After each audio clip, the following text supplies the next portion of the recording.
your insulation standards are ridiculously higher than ours. Yeah. Like, for your bat size, ours is probably like R6 In the would walls. be the maximum. No, in the roof. So like we're like We're like R2. 30. R2. Yeah, that's right. That's what I mean. Like, Hey, everybody, welcome back to the Make Trades Great Again podcast. Andy and Eric here. We have special guest Luke with us. Last episode, Luke, we talked for an hour about your business and everything like that. And then we stopped recording. And what happened, Andy? When we stopped recording, it's like magic. It's like the conversation sauce is kicking in. Oh my gosh, the conversation kept going and got better and better. And so we hit record again. We're going to have a second episode with Luke here. Thanks for joining us, man. oh, thank you. It's been a privilege. Andy, I'm gonna hand it over to you. You were talking water heaters, you talked refrigerant and stuff like that. What's going on in Australia? Why don't you pose that question to Luke and we'll get going?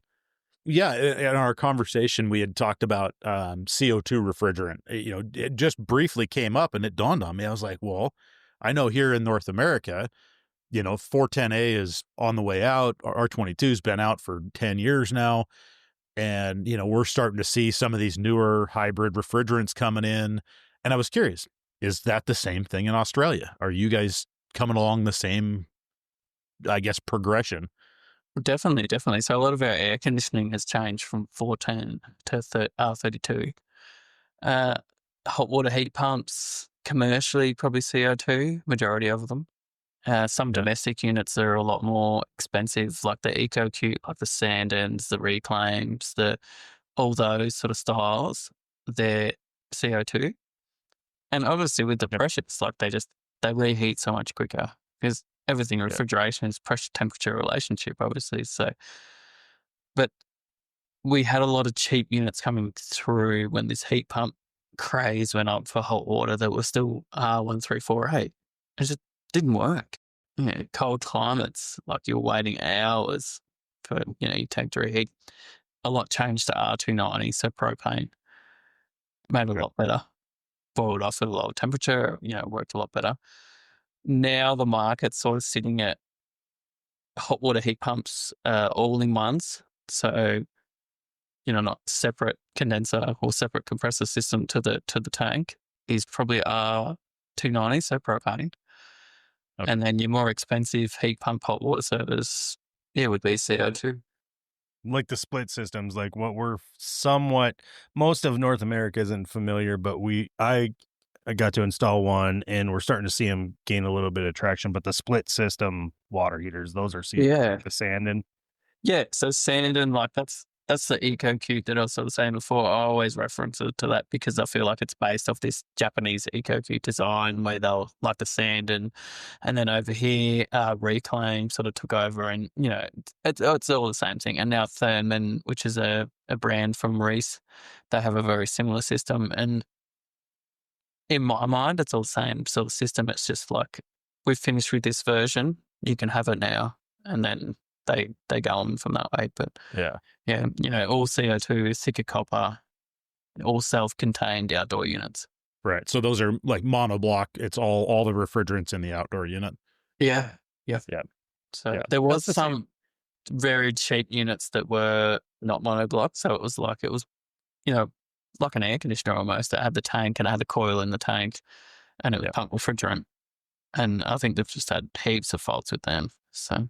That we see on the split systems, I think the primaries are all monoblock. Our indoor units, and you guys probably have those, air source heat pumps that derive the heat from inside the building. Do you have those as well? Like the heat pump is on top of the tank? The all-in-one, yeah. Yeah, the all-in-one, yeah. But we'll still have them outside. Yeah. Okay. So a lot of ours are yours, and it's a funny thing. A lot of our all-in-ones, they say you must install this externally, but now they're starting to come out with, well, if you have so much volume in the room, you can put them inside. And obviously over there, like it gets so cold, you couldn't do that. They'd die if they were outside. So well, where Andy and I live, there's no outdoor plumbing. Like none. It's not even a consideration. Anything that would be exposed to the elements has to be winterized, and of course then you aren't relying on using it during that part of the year. No chance. We have Yeah. basements where we live. We dig Yeah. holes to get below the frost so we don't freeze our house.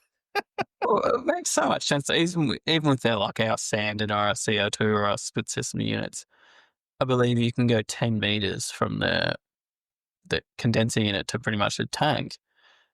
And it's like, well, why wouldn't you put your tank inside? It's insulated.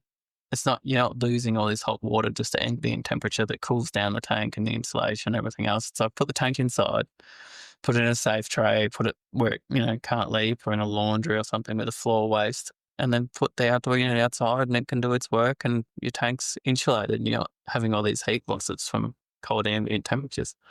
Yeah. Speaking of the split systems, Andy, you've done a sand in, maybe a couple of them. Yeah. I'm Yeah, fascinated by the whole concept of it. I think it's a really cool technology. I wish I could sell more of them. Yeah. And we're kind of at that kind of that balance point where it's kind of a boutique item. It's got a price point that makes it hard for our customers, especially anybody that's got natural gas, to look anywhere but natural gas. If they're on propane or don't have natural gas available, so that they've got they got to go propane, straight up electric or oil, something like that. I mean, that's where we're seeing that kind of coming in, but an electric tank water heater is so cheap, the cost, that it's hard to get people to, kind of sign on to do that split heat pumps design. I got a question for you, Luke, regarding these types of systems. Like for hot water, for example, heat pump water heaters and stuff like we're talking about. How is it handled? Are there incentive programs like rebates, things like that from your power companies or your utilities, things like that? Do they offer to the owner some type of incentive to maybe change technology, upgrade to more efficient systems, or is that not really been put in place in Australia? No, definitely. No, it's been in place for a few years. So Victoria, the state, has been probably more anti-gas, and definitely now, like, they've banned it. So, or they're putting in recent bans that if you own your own house and your hot water dies, they're starting to say, well, you can't replace it with another gas unit. It's just Really, it's against like a state law almost. And then they had that for heating as well and cooking, and they sort of overturned that. And now with hot waters, they've got sub clauses. So if you've got a small tankless unit or a continuous flow unit, and you just purely don't have the room for a tank to sit there, well, then you might be able to get around it. And that's coming in the next couple of years. South Australia is really good. So they say like an efficiency sort of system. So if you put in like a 5-star or a 6-star or 7-star tankless unit, well, then you're kind of on par, they believe, with like a heat pump unit. But then they've also got, if you had a 400-litre resistive element tank, electric tank, well, now you've got to change it to still 250. So it's so weird because we're one country, but there's so many different state laws that change. So, but there's big incentives, massive incentives, and the when sad you say thing big, is, like how, like compared, like relative to the cost of installing the equipment, having it done, hiring it fully out by a contractor, what are the incentives? Like, like Andy's right now That's dealing with a heat pump rebate for water heaters that like pays for Yeah. $4,700. like, so we had air source.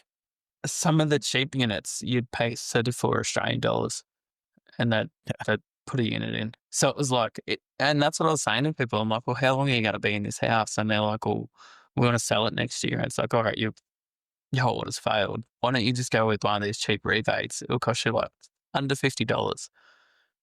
You get hot water back in the house. It might last for 2 to 3 years, but you've got hot water again.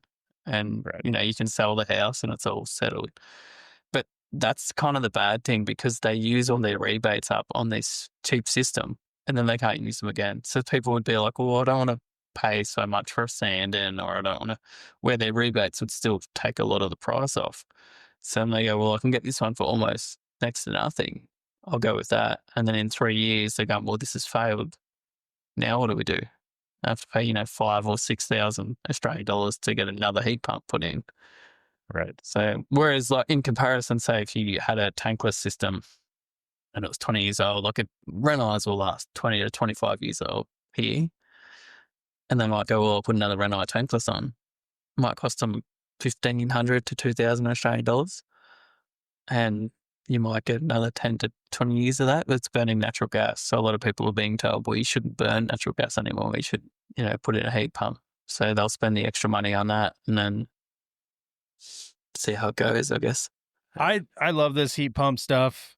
The problem I have is like we're kind of it's totally related to what you were just talking about, and like Andy brought it up. It's hard to compete with electricity versus natural gas, and we're not banning it yet here, but the industry is definitely moving that direction.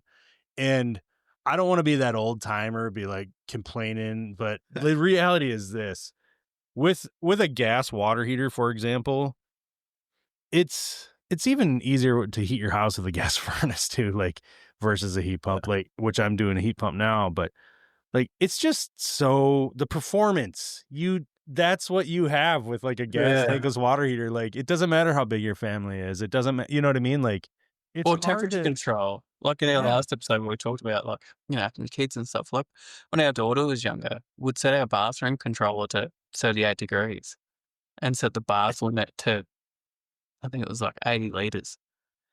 So once that stopped, he would just turn off the hot water. Or if she was in the shower, we'd say, all right, we've got 38 degrees. Didn't have to worry about it burning herself or anything like that. As far as I know, you can't do that with any like tank system or heat pump system. You can't regulate the temperature of the water coming out of it without risking, you're storing cold water or lukewarm water and you've got bacteria and everything else growing in there. So yeah, you have to turn them up, and then you have to use, like, if you want to have that regulation, you have to use those like tempering valves, like a mixing valve on them, just to keep them safe.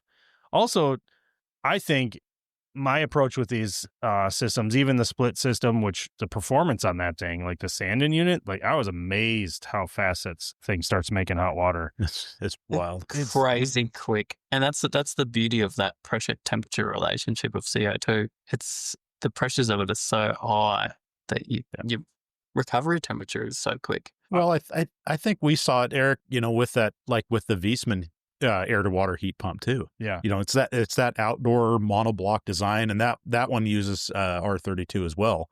But it was, it was really interesting to see, like you say, how fast. And I think a lot of it comes down to the fact that we've got this controlled volume of water. We can make a high delta T heat and inject that into a storage tank essentially, and it just works. It's pretty cool. The speaking of that, you brought up the Wiesmann.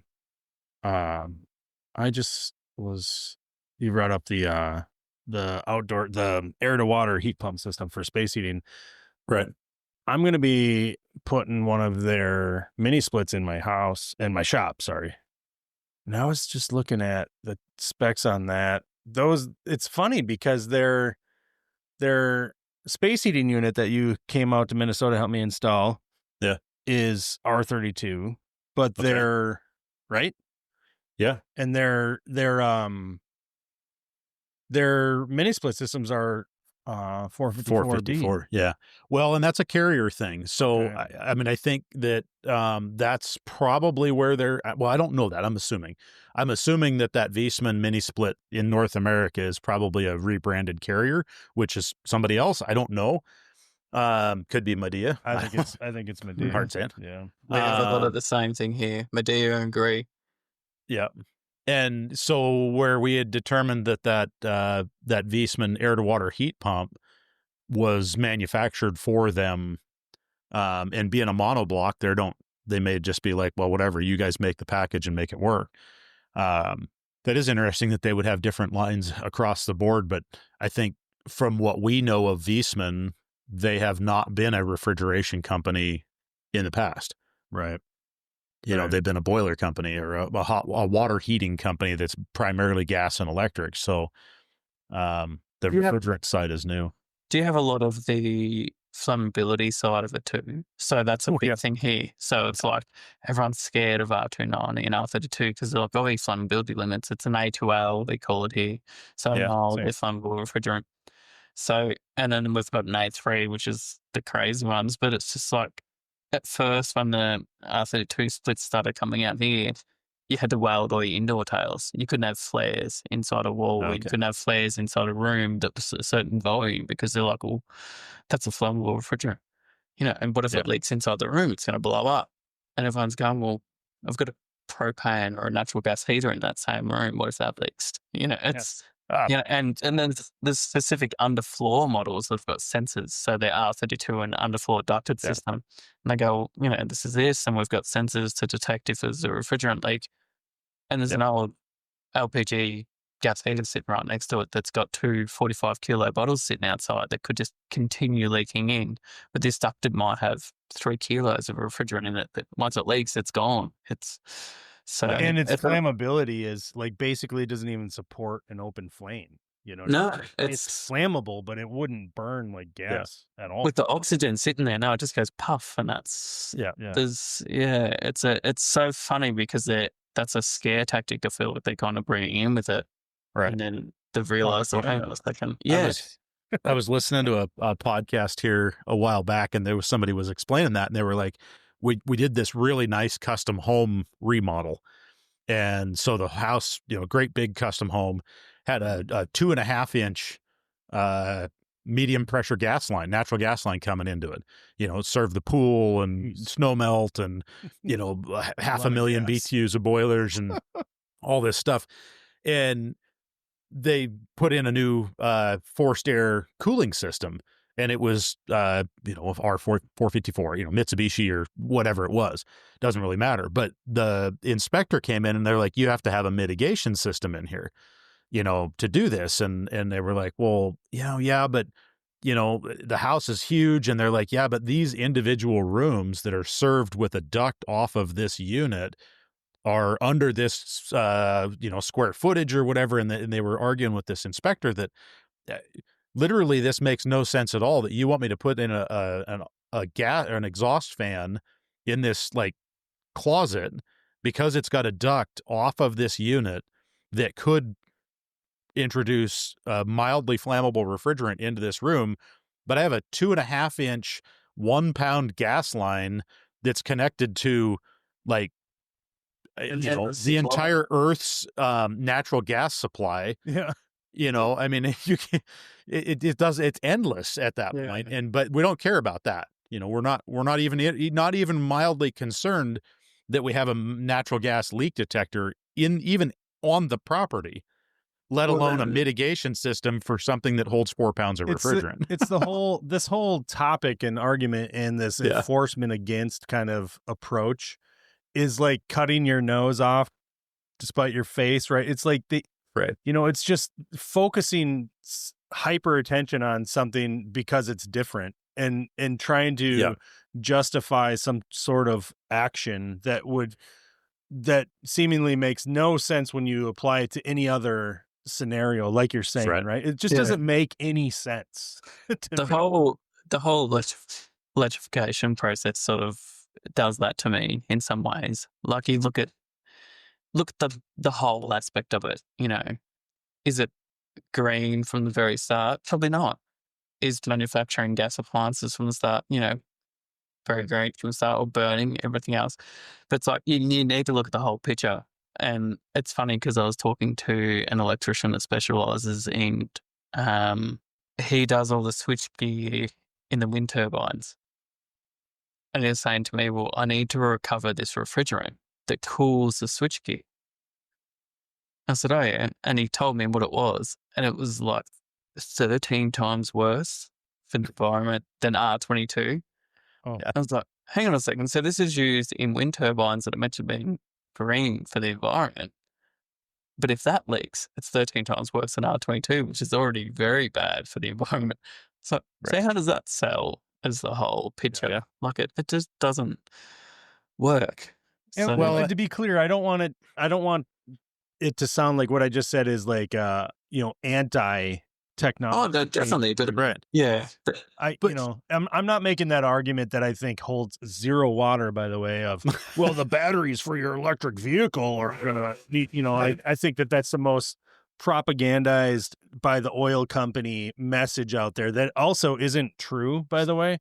But like, so I don't want that to sound like no. we're focusing on it and it's not worth focusing on either. It's just like you said, Andy, like, we're going to start having to do like some kind of fire suppression, ventilation, shut the system down because, oh my gosh. And I laugh because where I live, Luke, in central Minnesota here, like most of the state of Minnesota has natural gas, like 80% of its, of the, households have natural gas in the state of Minnesota. That's a lot.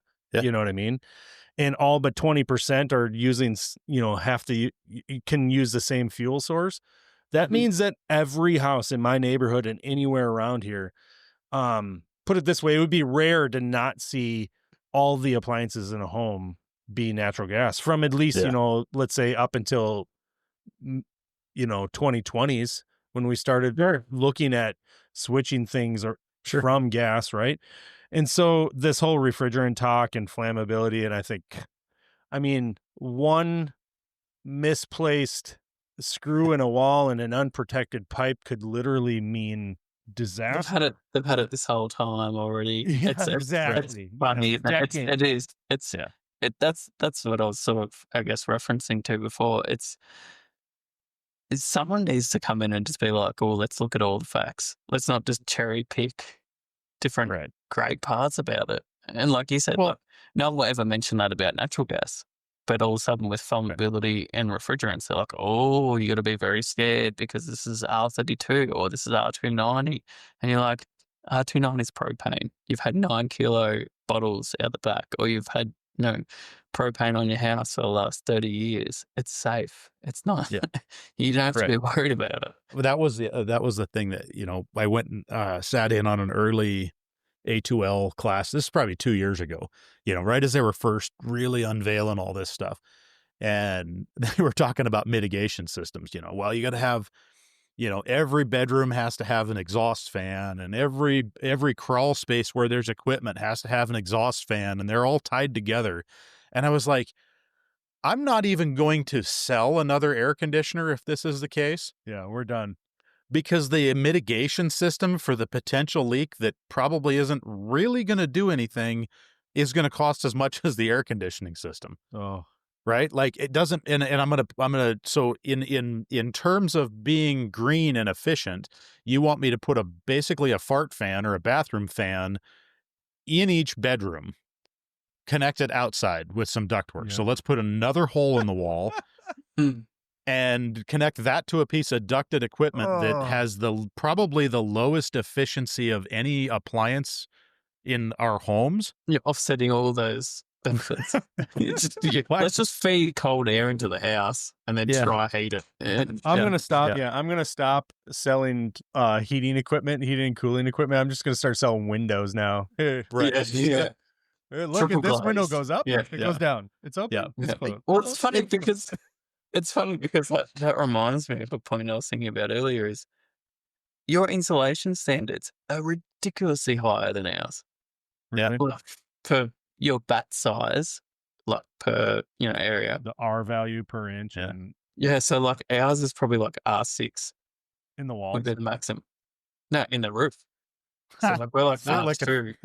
R2. Yeah, that's right. That's what I mean. Like, and I looked into it because I saw on we're R30 in our walls minimum. Yeah, I saw on LinkedIn a guy that did like air testing, quality of the house and everything, and air sealing. And he's mentioning these R values. I was like, 30, 50, this. So I looked into the actual, per square inch of R value and what it corresponds to. And roughly in the walls, it was like our R2.5 is about the same as what yours is. But the ceiling space, ours was ridiculous. And it's like, we're a cold climate as well, but we're wasting all this money on heating and cooling because our houses are just drafty and not designed for it. It's the same in Europe. They're designed for winter, so their houses are really good. but they hit a summer and it's like they hold the heat as well, I feel. Yeah. It's interesting, Eric, and you probably remember this from back, early days of calling your me old. career. He's calling me old right now. Do you remember Super Good Sense? Yeah. Do you remember hearing that Super Good Sense homes? Or Right, has so the it was dementia this- kicked in and you can't. Yeah, right. Dementia was, yeah. Jeez. Oh my God. I thought we only picked on Chad around here. No. I'm open to picking on whoever. Equal opportunity. Yeah, that's right. Opportunity bullying. Okay. Yeah. Anyway, so Super Good Sense homes came about in the early 80s or early 90s, rather late 80s, early 90s. And so the initiative was super insulate everything, right? Get rid of the drafts, get rid of all this stuff. Yep. And so what they ended up doing is we vapor barriered houses, right? Like, so put all this insulation on, put these vapor barriers in there and keep the moisture from moving. And we're going to regulate this otherwise loosely built home. And the problem with it is we didn't ventilate. This was the advent of HRVs and ERVs. Yeah. This was late 90s. Yeah. So that came after we built Super Good Sense homes for about 10 years and then realized they were all full of mold because they didn't breathe, right? These insulated structures were cold on the outside and warm and moist on the inside. And so you'd condense all this moisture in between the drywall and the insulation. Your windows would have like water running down them. Yeah. And so then somebody came along and was like, you need to introduce a fresh air makeup air because these houses are too tight. So we went from drafty homes that we heated with, bottles and jugs and barrels of oil. Yeah. To a house that we didn't take a lot of heat, but then we had to put a hole in the side of the house to get some air in it. Don't make it sound like it was a bad thing. I feel like it wasn't. I feel like it wasn't, but it was progress. It was a good thing. It was, but it was fun. It's funny now looking back at how we went from, this isn't such a big deal to we're going to build it really tight to we need to ventilate it to now we're back, flip that again to, well, don't just put a hole in it, and you see this with the build show guys. And it's fascinating to me to watch the what the minimal extent of the code is, right? Like this is what you can just chop a hole in it and stick an electrical box through the outdoor wall and you don't really have to seal it. I mean, you can, but you don't have to. And then you watch like build show guys and it's got flashing tape around it and it's spray foamed around the inside. Now it's an insulated box and, and then we're not going to even put penetrations in the full wall, right? The box is on the outside and, it's in this chaseway or whatever. And it's just fascinating to see this extreme in such a short period of time. I mean, I guess I'm talking 30 years, but it's relatively short period of time. The technology has gotten better, but the understanding of how to build has gotten so much that has heightened. The industry is leveled up on, okay, we know how important it is now. These builders that are paying attention, they know how important it is that these houses are so airtight that in some cases they're building to a standard of net zero energy. Like the building itself produces all the energy it needs to operate. And so, the only way to get to that point is to seal these things up, to build wall assemblies that have massive R values that are just so incredibly efficient at keeping things in or out, right? And then, the extent that the gymnastics and the learning and the like experimentation and implementation and getting it right in the field for like ventilation is so important. But you do have the old heads that are like, oh, we didn't have to do this and we were fine. And we were like, no, we weren't. Because the house I grew up in, I grew up in two houses. One was well over 100 years old. So you can imagine, like you could just, wintertime, which is 7 months of the year here, you could sit in any room in the house and just feel a draft. You can and see then I had yeah, like you can't have candles near the outside wall. But then the opposite, I lived in, again, we're talking a century ago, back in the 1900s, I lived in a house that was new. It was built in 1990, like 1990. And I was in, I was still in grade school or whatever. And here, this was a modern home, and by today's standards, garbage. Yeah. But yet it We're was seeing a better lot of than the that now. 150-year-old house that we lived in prior to that, right? Right. And and now, you get the people that are like, oh, we didn't have to have that. And it was, they resist it. But you're looking at there's a movement now in our building industry to build so much more tight and healthy. And there's benefits to it. Like, it's not just about lowering your energy costs.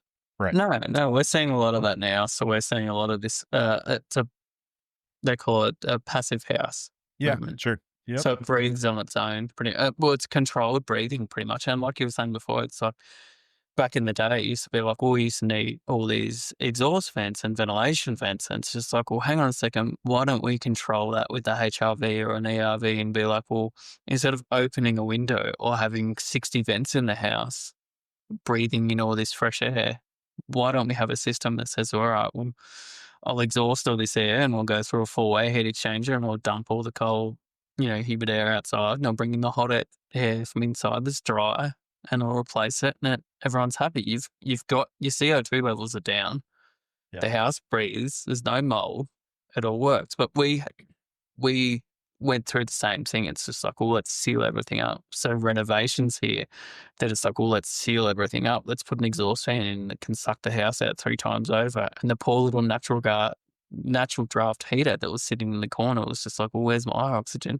So it would start actually dragging carbon monoxide and flue gas through the flue into the home because the exhaust gas or the exhaust fan was trying to suck it back in. So, but now I feel like we're at that shifting point where the builders are catching up, but some of them are really there, but it's a money point. They're just like, I want a very efficient home. But you get up into the ceiling space a year later and all the ducting. We use a lot of flexible ducting for our like air conditioning and everything else. It's just all kinked over and squashed, and it's like, well, you're not getting your air movement there, you're not getting air change, you're not getting efficiency. Yeah. And they wonder why their brand new 7-star houses aren't working correctly. So, well, there's some product lines out there that are either coming from other company or countries, or they're not yet common in our marketplace, like those Zender systems and those. I mean, these ventilation systems they're 2-3 levels above just a standard ERV or HRV. These massive systems that are ducted to every single room in the house with the flex, corrugated piping and stuff like that, and like ultra not refrigeration, filtration. It's amazing, and everything. Yeah, and we're not even like, those are the percentage being installed versus the other equipment that has just now sort of been the default common, the ERV, HRV kind of setup. These other systems, they're tiny percentage of the market share, right? Yeah. And yet I wonder if that statement would still be true like 10 years from now or 20 years from now, because those systems are nicer. They're way better. Like, you're talking about, HEPA filtration, pulling air in and doing that heat exchange so it's not affecting your indoor loads and things like that. And they're amazing. And that's what I've looked at here. Like, to be honest, if we were, like I said earlier, we sold our house to sort of benefit the business, but then we're looking at buying again. And I was like, well, if I put a ducted system in, I could pair that ducted with a HRV system, and say I'm on cooling and the outside air temperature drops below 18 degrees or below a certain set point, it just starts dragging in fresh air from outside. So the compressor's just gone down to pretty much zero capacity. The outdoors shut off. It's just letting through filtered outside air, conditioning the house. So your cooling loads drop to nothing. But it's not just windows open, it's carbon filtered outside air. So we use, in commercial buildings, we use economizers, and it's that same thing. You do, latent cooling, and you're able to do, basically free cooling with outdoor air. We don't do that in residential though. It's interesting. And the HRV concept is really interesting. And it's strange to me that we don't allow like 1,000 CFM HRVs. Right. We are not that we don't allow it, but we don't utilize that application. Eric and I in the northern climates, me for sure. If I looked at my weather here right now, I'm 57 degrees and probably, 19% humidity. It's nothing. It's the perfect environment to do cooling, where Eric might be, 75 degrees and 75% humidity. And that's not perfect outdoor air, in terms of trying to provide a cool, comfortable space. So that is interesting. So we're at 11 degrees, 78% humidity at the moment. So, if you go through your RH of, you want 50, 22 is what we say is like comfortable here is 50% relative humidity, 22 degrees. So. Yeah, I basically live in the desert. It's not, but that's a lot of it. Where I'm from in Vic, it's sort of desert, but here it's coastal, so we get that bump. So, since we're talking weather, and that's a Minnesotan's favorite subject, straight up. Are you ready for this? Because do we need to here? Let me do the math. Do the math on Luke. What is 73? What did we say that was? That was like 21? 21 degrees. Yeah. Okay, you ready? What my humidity is right now?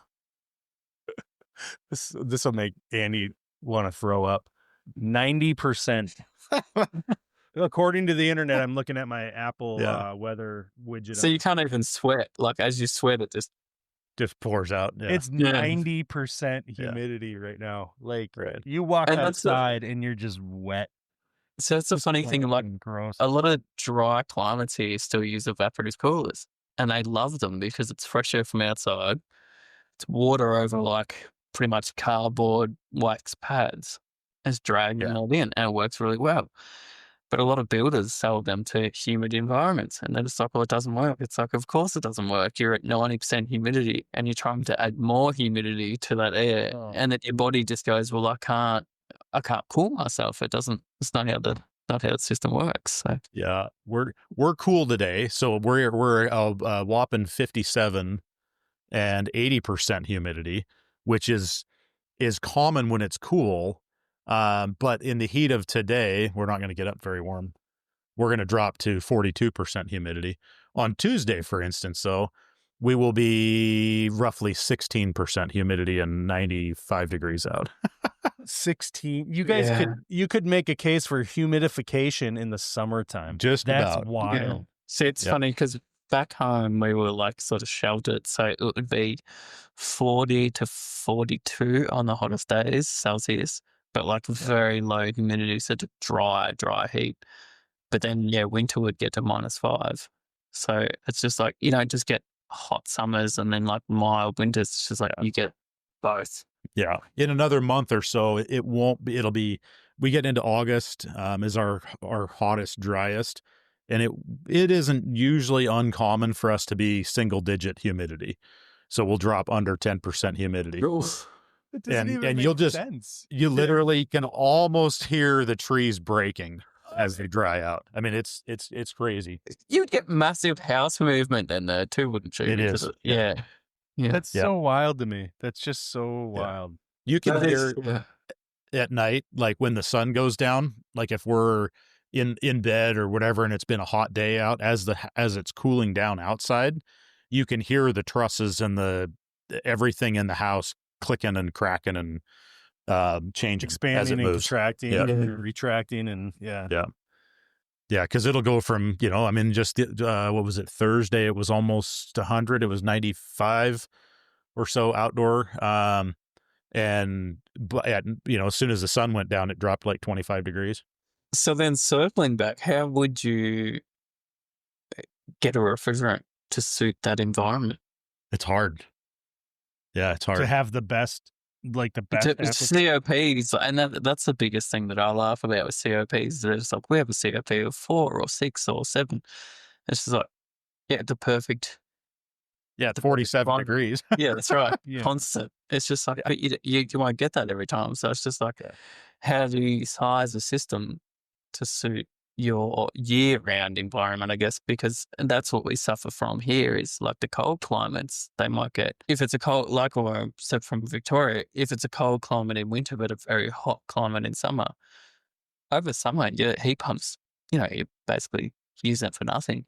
But over winter, you're better off with just a standard electric system because at least it's 1-to-1. And you get your heat load in, your tank will reheat in a certain amount of time, but you suddenly change to this new refrigerant system, and over summer it's great, but you go to winter and all of a sudden it's on the backup or it's on something else, and you're taking 8 hours to reheat a tank. It's just like, well, what's more beneficial? Well, yeah, and that's, I mean, here where I'm at, I mean, we have a temperature swing of about 130 degrees, so wintertime we can get down to minus 20 and we'll be 110 in the summer.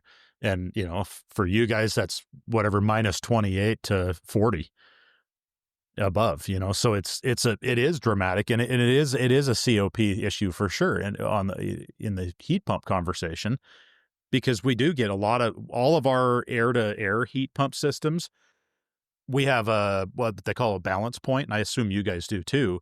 Our balance point is usually at, on a low end outdoor unit will be, I don't know, 25 to 35 degrees above zero. And that's the point where we shut off the heat pump and go to fossil fuel or electric, because it's cheaper to run just straight electric than it is to run the heat pump, because the COP drops below 1 at that point. So it's a lower temp here though for us at that balancing point because we have higher humidity. Right. But we're so dry, there's no mass to the air, so it doesn't have the heat. Yeah. So we don't even look into that here. It's just like we have electric backup on some cheaper heat pumps. Yeah. And they'll just be like, well, if you're not meeting your load within a certain amount of time, or if the ambient temperature is low, I guess they'll just run the element. They'll run resistor element. So, but there's no people don't size them for that reason. They just go, well, this will be fine. You've got a COP of 4. You're going to be saving so much electricity, and it hits winter, and they're just like, I'm not saving electricity. My gas system was technically cheaper in that way. It is. So, but yeah. It is, and I think that, and unfortunately in our country, that's going to start changing too with recent legislative changes that are going to affect our power grid pricing and stuff like that, I think. And I'm not trying to predict anything out into the future because it's going to be hard to understand until it starts to happen, but dual fuel systems are popular here in the Midwest. In the northern climates, they're popular where Andy's at. They're going to gain popularity too as people are looking at the benefits of the heat pump systems, and as these heat pump systems are kind of evolving as well currently as refrigeration changes, and maybe we'll start seeing CO2. I'm not sure, but we're starting to see the hybrid approach based off of price. Not the install price is highest, but the operating cost, now you have a choice and you can toggle back and forth using pretty simple controls. It's really just automatic at this point. You've had it for a lot with your heating and cooling, haven't you? You've had electric heating with gas backup, and it'd work off temperature, wouldn't it? So it was either straight gas, or you had refrigerated, ducted.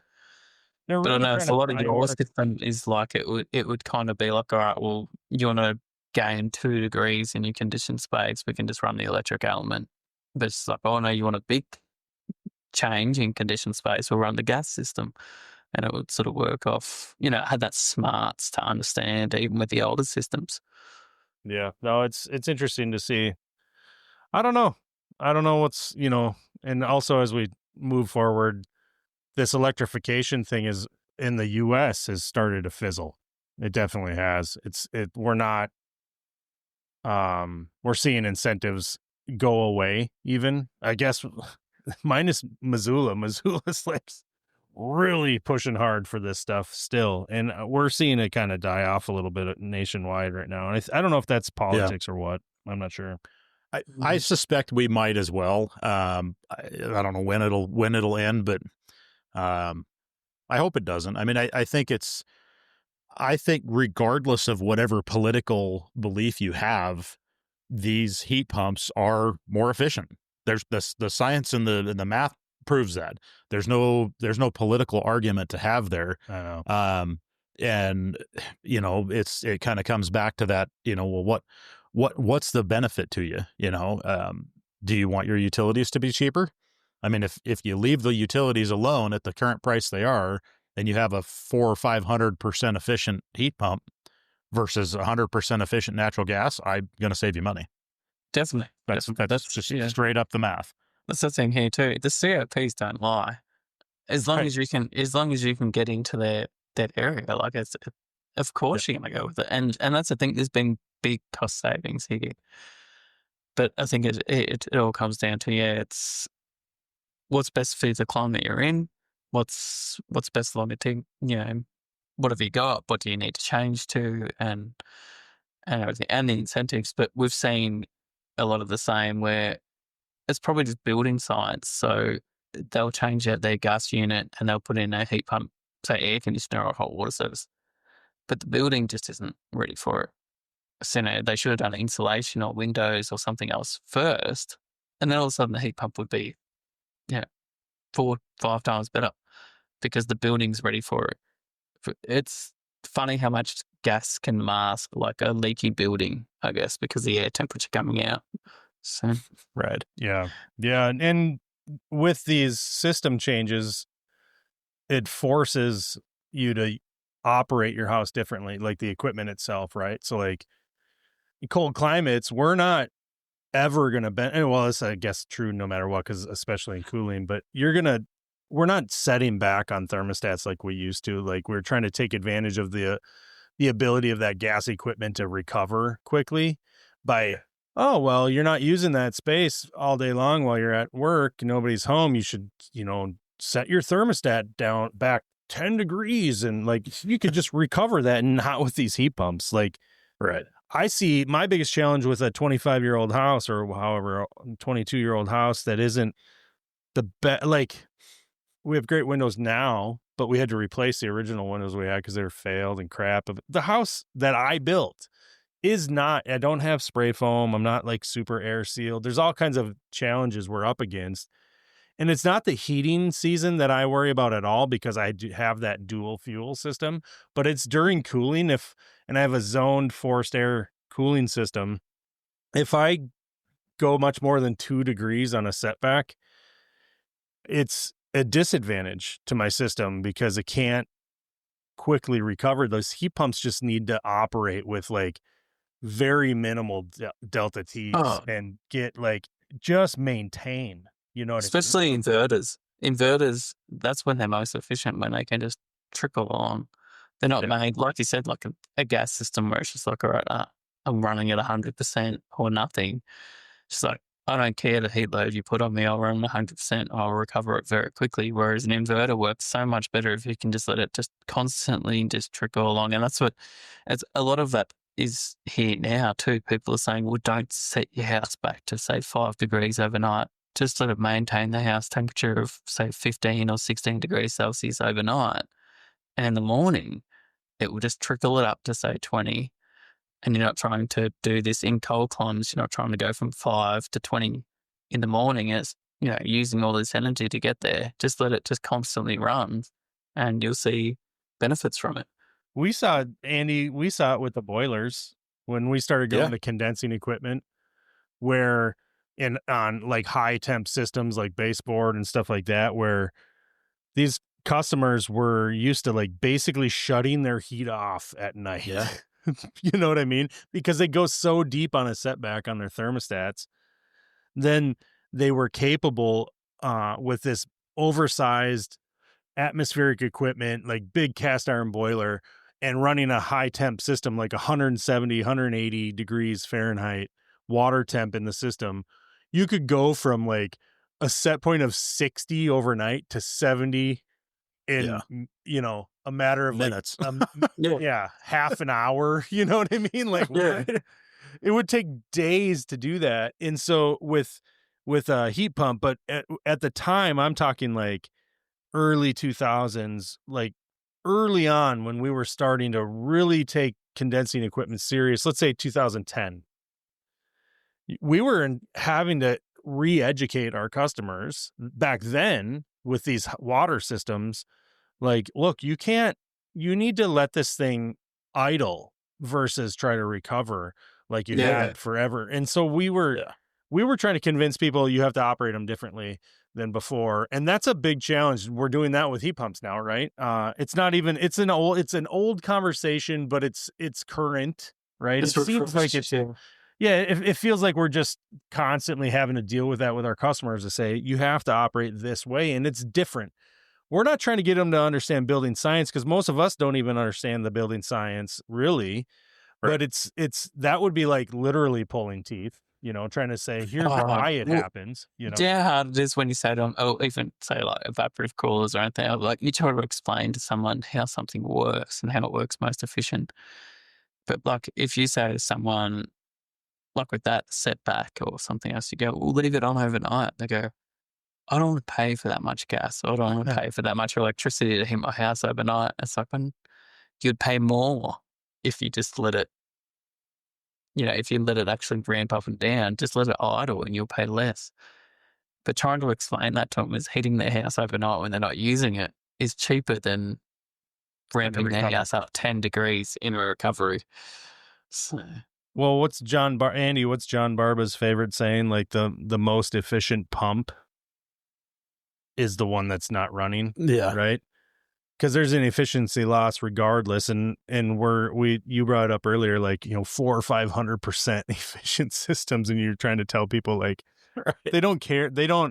It's not a discussion that's two-way when it comes to the science behind this technology, because it's not the job of our homeowner to understand it at the level we do. And it makes it easy when they have a better understanding. That's for sure. So here's a concept. And I hadn't thought of this until we did a more recent boiler change out. And we had quoted the customer new thermostats. I think in my haste of going through the project when I was preparing the estimate, I didn't look at their thermostats. So I knew they had 5 zones of heat in the house. It was a boiler. I quoted them 5 new thermostats because just, might as well.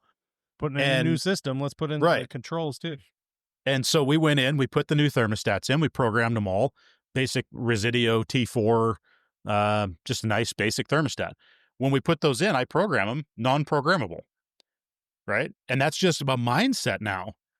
We don't put in programmable thermostats for most of our customers. And we want them to stay. Yeah, because I want them to stay. The smart stuff, but I'm basically locking them on a temp and be like, this is just maintain. Just maintain. And I got a call back from the customer and they're like, so how do we program these thermostats? I'm like, well, what do you mean? They're like, well, we usually have this day and night setback and, we usually do this and on the weekends and the days and the weeks. I'm like, can we try something? And they were like, well, what do you mean? I'm like, just try this. I want you to put it where it's comfortable and I want you to not think about what that number says. Yeah. And let the boiler do what it's supposed to do. It's going to heat your house. It's going to do it comfortably. If you have the living room that you normally like a little warmer because you occupy it during the day and you want the bedroom cool, don't ever warm the bedroom up, right? Just leave the bedroom where it's comfortable. I think that, and it's crazy because just like you guys were just saying, it's a concept that's so foreign after 20 years of you have to have a night setback, you have to have a daytime and a nighttime period. So even though in saying that, we've even seen like the change from mercury to digital thermostats. Yeah, because mercury is so sensitive in that way, whereas. So I guess I had a bit of a lag time, whereas digital is just like snap action, and would see people that go so artificial, doesn't it? Yeah, but people would just be like, 23 in here used to be warm. This is saying it's 23, but it's not. It's like, look on your mercury one. They go, it's 22. It's like, well, when that hits 23, does it feel warm? When the other one says, say, 25, and they go, yeah, it does. And it's like, well, I'll offset this one to say, I'll match this, I'll match your Mercury one. Yeah. And it's not looking at the temperature. It's just like, well, where do you feel comfortable? Yeah. And they go this, but you'd say to them, well, set your new digital thermostat up to say 25. Then they go, I don't want to use that much power. And it's like, well, that's what you were using beforehand. It's just that the thermostat was different. It read differently. So, and that was the same thing with a lot with the more efficient homes now. They just go, well, same thing. They just go, just set it where it feels comfortable. And most likely your power usage or your gas usage or whatever will be the same as what it was. It's just, yeah. I want to turn this conversation around a little bit because I know she doesn't listen, especially not an hour into a podcast. But my wife is a person who, and she's the best person I know. Let me start out, and I'm going to pick on her a little bit. Not here to defend herself either. Yeah. She is a person who, without negotiation, there needs to be a number on the wall that tells her she's comfortable. Right. And it's not her level of understanding or anything. Yeah. She trusts the science, but she's been conditioned to think that a number is what, like, it's so important to her comfort. And I know that because I'm reminded at different highs and lows of our either heating or cooling season. It comes back to the performance of my house. When we get up into the 90s, our air conditioner, that programming of like what, because it's a multi-zone, right? When when I need the upstairs of our 2-story home to be comfortable for us to sleep, it needs to really start.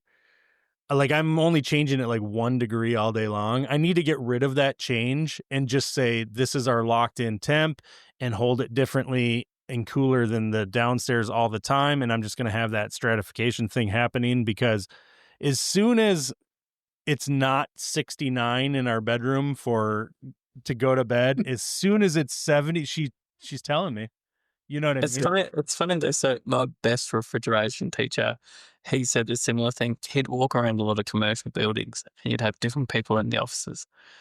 Yeah. It's too hot, it's too cold, it's too hot, it's too cold. So once a month, he'd walk around with his slingshot thermometer and he'd just go, perfect temperature, perfect humidity. But he'd say it loud enough so everyone could hear it. And he'd turn all the thermostats off. He'd make it on a remote into like the plant room so they couldn't see them. He's just like, we'll delete all these. He goes, they're not working correctly. And he just set it at, say, like 21 degrees, 22 degrees, 50% RH. But he'd walk around with this device and he'd just sling it around. Anyway, he's just like, oh, it's perfect. Wouldn't hear complaints. The building hadn't changed. Literally, I'd just walk in and it's like, that guy said that this is a perfect tent in here and I'm comfortable. And they'd just be like, I am comfortable. Early in my apprenticeship, we did a project it was a bank.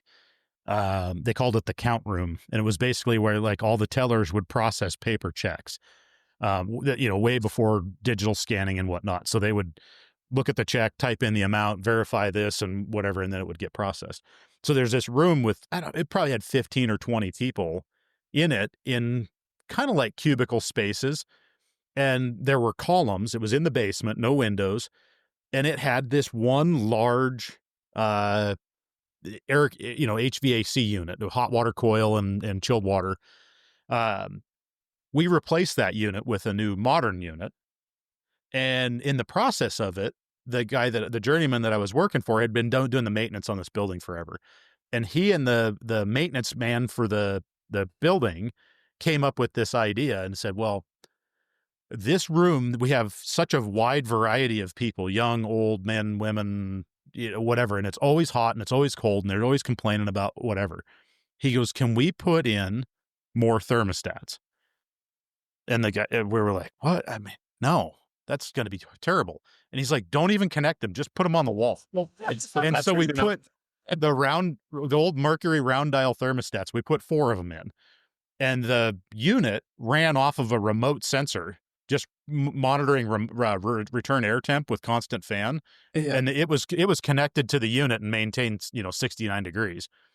And these 4 thermostats were on the walls out in the They're all set in the to space. different temps too. And the guy comes in, on Monday morning, whatever, after this change out, and the people are like, "Oh, we got a new unit. That's cool. Look at all the thermostats." And he's like, "Yep, set them wherever you want." Right? If you're too cold over here, you can go ahead and turn that up a little bit, and you can turn yours down a little bit, and it'll just and everybody was just ecstatic. It was they were so happy that they had control over their temperature. And they didn't do anything. We got to wrap this up, but yeah, the whole concept of not having thermostats on the wall and operating these buildings at an efficiency and comfort level that oftentimes people don't realize you can achieve is such a cool concept, but I almost feel defeated in in the quest to do that for my customers because of, like I brought up, for instance, Heather, like they just want that number. They're being programmed. They're being programmed into that condition. We're in the Matrix. I know in other countries it's different, right? But like you go to Europe and most places you don't have any physical control other than like 1, 2, 3, 4, 5, whatever the hell that means. You know what I mean? Doesn't matter, right? It doesn't matter. I know, but yeah. Let me you have that conversation with your wife, and then we'll talk about it on a podcast, and let me know how. We've had the same thing in it. Like my whole career, it's just been you get the wife or the husband that just go, "What's the ideal temperature to set this at?" And I always go, between 18 and 22, wherever you feel comfortable.